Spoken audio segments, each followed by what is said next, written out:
Welcome to Trickling Streams. It's a Friday afternoon. You have taken some time off work to take care of some personal matters and also get some time to unwind. You receive a call from a colleague inviting you to an early dinner or a late lunch, as the case may be, with some friends. You know really well that you need the time to rest and to figure out a few personal matters. But again, you do not want to decline your colleague's kind invitation and possibly let him or her down. What will you do?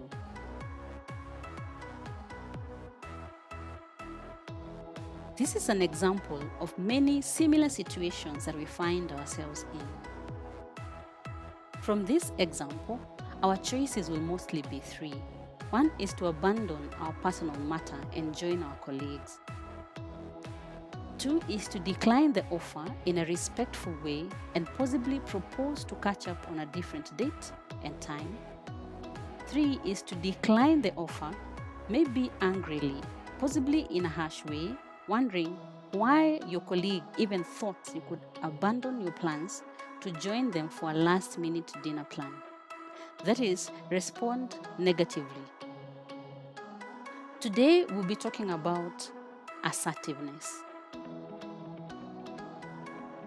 Assertiveness is an interpersonal skill that enables us express our thoughts, feelings, opinions, and emotions in an honest and appropriate way, while respecting the feelings and the opinions of others. It is the ability to stand up confidently for what you believe is right in a way that is calm and positive. Being assertive means that we are also honest with ourselves about our values and are willing to act according to those values without being neither passive nor aggressive. Now, some people are naturally assertive while others are not. Assertiveness as a skill, though, can be learnt. It is often viewed as a balance point which falls right between being passive and being aggressive. Let's describe both the passive and the aggressive behavior to put into context the middle ground behavior we are discussing. Passive behavior has a tendency to put the needs of others above your own at your own expense. It's characterized by the fear of inconveniencing others and the lack of courage to go against the grain. This type of behavior makes one extremely polite, and as such, one can be easily taken advantage of. The people who adopt this behavior do so out of a strong need to be liked or accepted by others. On the other hand, aggressiveness is the extreme opposite of passive behavior in that it's characterized by prioritizing one's own needs above the needs of others, and therefore a tendency to force others to do things your way. The aim, therefore, being to win at whatever cost.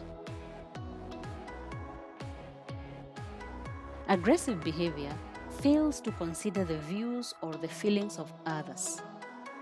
This behavior tends to humiliate and intimidate others, rarely showing praise or appreciation, and even can be physically threatening.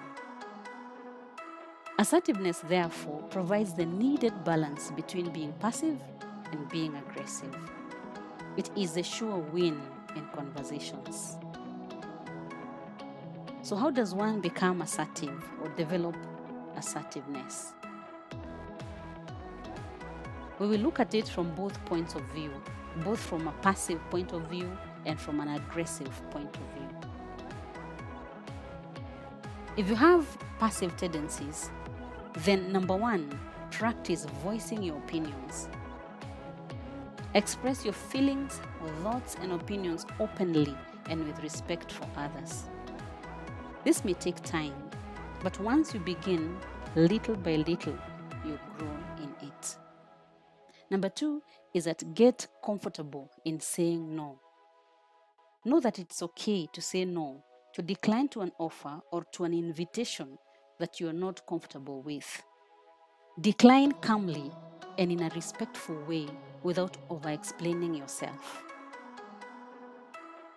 Note that if you cannot bring yourself to say no to requests that you're not comfortable with, you may be overloaded with tasks or requests from colleagues and family that will leave you overstretched or stressed. Number 3 is that notice that there's a difference between being guilty and feeling guilty. Separate the two. Avoid apologizing when you know that you have done nothing wrong.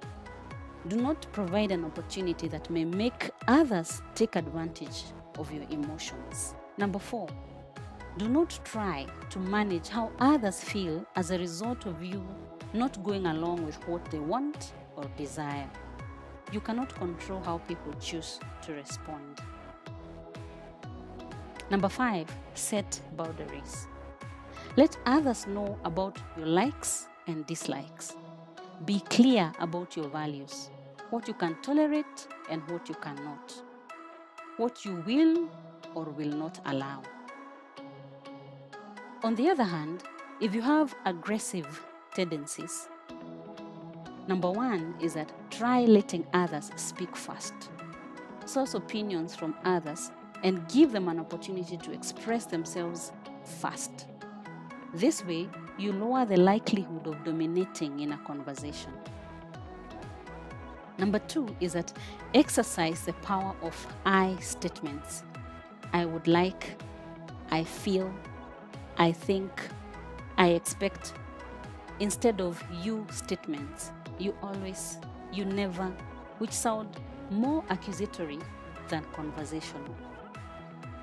Number 3 is that be open to both criticism and compliments. Accept both positive and negative feedback graciously. Admit to mistakes and apologize where you have wronged others. Number 4, when you disagree, try doing so without putting down the points of view of others.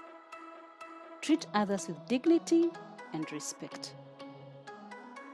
Taking either a passive or an aggressive approach may greatly affect relationships, both personal and in the workplace. So what benefits does one derive from being assertive? 1 is improved decision making. One is able to make decisions that are free from fear of being popular or always striving to please others. Number 2, it helps one's self-esteem and the belief in self, since one can now voice their opinions confidently and with respect. Number 3, it reduces stress and makes one less anxious. Number 4, it helps create relationships of mutual respect and ultimately improves on one's communications skills. Assertiveness, like any other skill, requires practice. Over time, one becomes better at it. It helps one remain true to themselves and gain confidence in acting independently and with courage. It's an important skill when handling or dealing with difficult conversations. If you haven't watched our previous video on navigating difficult conversations, it's suggested here for you. Engage us in the comment section below and let us know how you'll begin unlocking this skill. This is Trickling Streams. Subscribe for more of such videos.